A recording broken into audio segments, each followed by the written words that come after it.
এ রাজ্যে যারা চুরি করে চাকরি পেয়েছিল তাদের বাঁচানোর জন্য মন্ত্রিসভায় প্রস্তাব পাস হয়েছে। কেন্দ্রীয় সরকার যারা চালাচ্ছে তারা এই কাজ করবে না, এইটুকু আমি গ্যারান্টি দিতে পারি। আমরা যাই হোক তৃণমূল কংগ্রেস নই যে অপরাধীদের পাশে দাঁড়াবো। সাধারণ মানুষ ভরসা টরসা করে কখনো প্রশাসনের ওপর, বা ভরসা রাখার মতো কোনো কাজই প্রশাসন করেছে? এদের যারা প্রশাসন চালাচ্ছে তারা প্রশাসনটি চালাতে শেখেনি, আর কি ভরসা রাখবো এদের উপরে? আইনকে ঘুরিয়ে কিভাবে অপপ্রয়োগ করতে হয় এরা খুব ভালোভাবে শিখে গেছে। রাজ্যের যিনি প্রশাসনিক প্রধান তিনিও অস্বস্তি বোধ করছেন এই প্রশাসনিক ব্যবস্থায়। রাজভবন রাজ্যপালকে ঘেরাও হয়ে আছেন, আমাদেরও তো প্রশ্ন।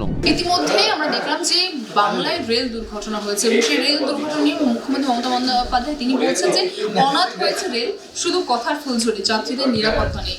কি বলছেন? না, অনাথ হয়েছে কিনা জানি না, তবে তার মধ্যে রেলটা একদম আইসিইউতে চলে গিয়েছিল এবং সেটা বলেছিলেন সেই সময় তিনি তৃণমূল কংগ্রেসের দ্বারা নমিনেটেড রেলমন্ত্রী ছিলেন এবং তার নাম দীনেশ ত্রিবেদী। তিনি বলেছিলেন রেল বাজেট পেশ করতে গিয়ে যে রেলটা একদম আইসিইউতে পাঠিয়ে দেওয়া হয়েছে। সুতরাং উনি আইসিইউতে পাঠিয়েছিলেন, রেলটাকে সেখান থেকে বাঁচানোর চেষ্টা হচ্ছে।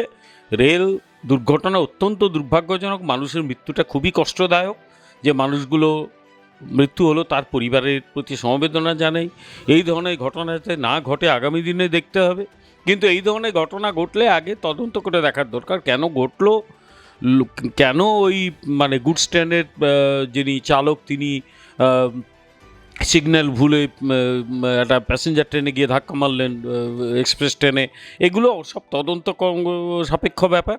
এই ধরনের কথা বললে আর যাই হোক, মুখ্যমন্ত্রী যেগুলো বললেন তাতে সমস্যার সমাধান তো হবে না, বরং এটা নিয়ে অপ্রয়োজনীয় বিতর্ক তৈরি হবে। তো ওনাদের তো কাজ, যখন কোনো মানুষের এই ধরনের মৃত্যু ঘটে বা কষ্টদায়ক ঘটনা ঘটে সেগুলো নিয়ে আরও বেশি রাজনীতি করা। আমার সেটা খুব একটা ইচ্ছে নেই। কিন্তু এই রেল দুর্ঘটনা নিয়ে তো রাজ্য তো কেন্দ্রকে বুঝছে না, রাজ্য তো কেন্দ্রকে দুষবেই, রাজ্য হয়তো সম্মিলিত জাতিপুঞ্জকেও দুষতে পারে।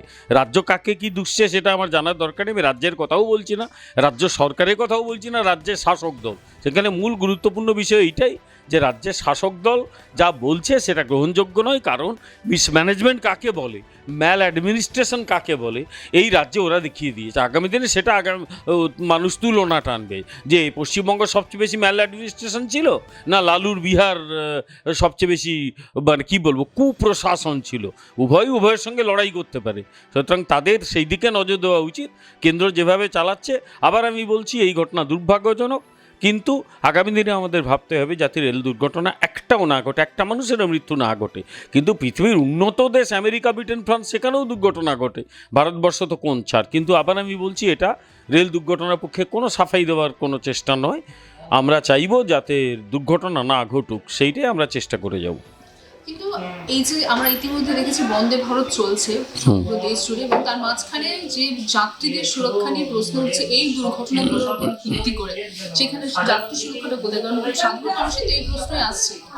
দেখুন, তো আপনি এটা বললে আমি তো তাহলে আপনাকে বলবো যে যখন মমতা বন্দ্যোপাধ্যায় রেলমন্ত্রী ছিলেন কি কি দুর্ঘটনা ঘটেছিল আমি একটা দেবো, লিস্ট দেবো। আমরা তো সকলেই জানি কি কি ঘটেছিল, কত মানুষের মৃত্যু ঘটেছিল। আমরা জ্ঞানেশ্বরী এক্সপ্রেস ঘটনা ভুলে গেছি? এইসব বলে লাভ নেই, এগুলো বলে লাভ নেই। দুর্ঘটনা সবার আমলেই ঘটেছিল, দুর্ঘটনা যাতে না ঘটে সেই চেষ্টা চলছে। ভারতীয় রেলের আধুনিকীকরণের জন্যে ব্যাপক চেষ্টা চালাচ্ছে কেন্দ্রীয় সরকার, এবং যাতে দ্রুতগতিতে আরও যাত্রীকে তার গন্তব্যস্থলে পৌঁছে দেওয়া যায় সেই চেষ্টা চলছে। তার সঙ্গে আরেকটা বিষয়, ট্রেন ঠিক সময়ে চালানো প্লাস জিরো অ্যাক্সিডেন্টে নিয়ে আসা। তার মাঝখানেই মাঝে মাঝে এই ধরনের ঘটনাগুলো ঘটে যাচ্ছে, অত্যন্ত দুর্ভাগ্যজনক। কিন্তু আমাদের লড়াইটা জারি থাকবে যাতে মানুষকে আমরা সুরক্ষা এবং তার যে নিয়মানুবর্তিতা সেটা পূরণ করতে পারি। নিট কেলেঙ্কারি নিয়ে কি বলবেন? কারণ ইতিমধ্যে রাজ্যে আমরা দেখছি চাকরি নিয়ে মামলা চলছে বছরকে বছর, এবং তারপর এবার কেন্দ্রের পরীক্ষাতে কেলেঙ্কারিতে ছাত্র যারা যুব সমাজ এবার পরীক্ষা দিচ্ছে বা দেবে তাদের কোথাও যে মনোবল এই জিনিসটা আঘাত লাগছে, কি বলবেন? নিট নিয়ে যা বিতর্ক হয়েছে অলরেডি সুপ্রিম কোর্টে গেছে, এবং সুপ্রিম কোর্ট এই বিষয়ে যা যা সিদ্ধান্ত নেবে সেটা সবাইকে মানতে হবে। একটা কথা বলি, সেটা হচ্ছে এনটিএ, ন্যাশনাল টেস্টিং অথরিটি, ওটা কিন্তু সুপ্রিম কোর্টের নির্দেশ অনুযায়ী প্রতিষ্ঠা করা হয়েছিল এবং সেটা একটা অটোনমাস বডি, তার মতো করে তারা পরীক্ষা নেয়। কিন্তু কথা হচ্ছে যে কোথাও যদি ভুল ত্রুটি ঘটে সেটা রেকটিফিকেশনের দায়িত্ব কিন্তু সকলেরই, আমাদের সেই দায়িত্বটা নিতে হবে। এটা গেল প্রথম দিক। দ্বিতীয় দিক হচ্ছে নিট নিয়ে যেহেতু সুপ্রিম কোর্ট বিচার করছে, সুপ্রিম কোর্টের সিদ্ধান্ত মানতে হবে, সেটা তো বললাম। তার সঙ্গে এটাও আমি বলি, অন্তত কেন্দ্রীয় সরকার পশ্চিমবঙ্গ সরকারের মতো এটা করবে না, পশ্চিমবঙ্গের শাসক দলের মতো, যে যারা বেআইনিভাবে চাকরি পেয়েছে বা উত্তীর্ণ হয়েছে তাদের পাশে দাঁড়ানোর জন্য মন্ত্রিসভায় প্রস্তাব পাস হবে না। এ রাজ্যে যারা চুরি করে চাকরি পেয়েছিল তাদের বাঁচানোর জন্য মন্ত্রিসভায় প্রস্তাব পাস হয়েছে এবং সেটা নিয়ে কোর্ট তার বিরুদ্ধে তীব্র ক্ষোভ জানিয়েছে এবং যারা যারা এই কাজ করেছে দরকার হলে তাদের কাস্টোডিয়াল ইন্টারোগেশনের কথা বলেছে, যে কারা ওই সুপার নিউমারিক পোস্ট তৈরির জন্য উদ্যোগ নিয়েছিল। কেন্দ্রীয় সরকার যারা চালাচ্ছে তারা এই কাজ করবে না, এইটুকু আমি গ্যারেন্টি দিতে পারি। অপরাধ কেউ যদি করে থাকে তার চরম শাস্তি হবে, এ নিয়ে সন্দেহের কোনো জায়গা নেই। কোনো অপরাধীর পাশে আমরা দাঁড়াবো না। কিন্তু রাজ্যের যে চাকরি নিয়ে যেটা চলছিল আমরা দেখে আসছি, সেই চাকরি কারচুপির পরে কেন্দ্রের উপর ভরসা ছিল সাধারণ ছেলে মেয়েদের যে প্রতিযোগিতামূলক পরীক্ষাগুলোতে বসবে সেই বিষয়ে। এবার নিট পরীক্ষাতেও দেখা যাচ্ছে সেরকম কেলেঙ্কারি। আমি আবার বলি, এগুলো তদন্ত চলছে, তদন্ত যখন রিপোর্ট বেরোবে তখন চূড়ান্ত কথা বলার জায়গায় থাকবো। এবং ইতিমধ্যেই সুপ্রিম কোর্টে মামলাটা গেছে, সুপ্রিম কোর্ট যা বলবে মানতে হবে।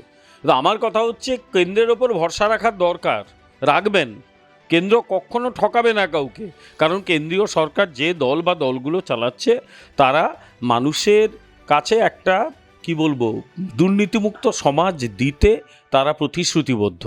যদি কোথাও দুর্নীতি ঘটে যায় তার বিরুদ্ধে কঠোরতম ব্যবস্থা নেওয়া হবে বলছি তো। যতটা কঠোরতম ব্যবস্থা নেওয়া সম্ভব আমরা ঠিক ততটাই নেব, এ নিয়ে একেবারে সন্দেহ রাখবেন না।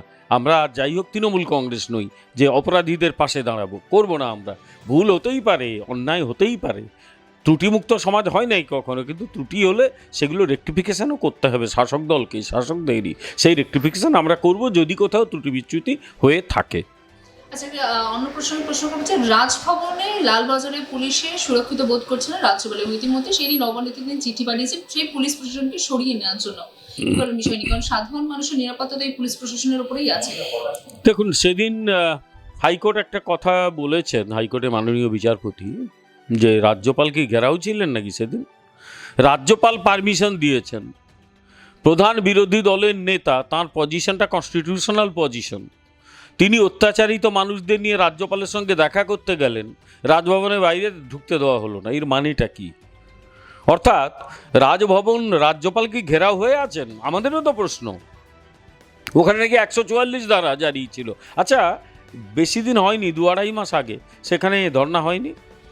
তো এই পুলিশ যদি একজন ব্যক্তি এবং তার সাঙ্গপাঙ্গদের ধর্ণায় অনুমতি দিয়ে থাকে, শুভেন্দু অধিকারী ধর্ণা দিতে যাননি তো, তিনি তো রাজ্যপালের সঙ্গে দেখা করতে গিয়েছিলেন, তাকে আটকানো হলো কেন? অর্থাৎ বোঝাই যাচ্ছে যে আইনকে ঘুরিয়ে কিভাবে অপপ্রয়োগ করতে হয় এরা খুব ভালোভাবে শিখে গেছে। ফলে রাজ্যপালের আতঙ্ক হচ্ছে তো, যে রাজ্যপালকে যদি এরকম ঘেরাও করে রাখে, রাজ্যপালের ভয় তো হবেই। আমি হলেও আমার ভয় হতো। তো রাজ্যপাল সেই তার ভয়টাকে প্রকাশ করেছেন।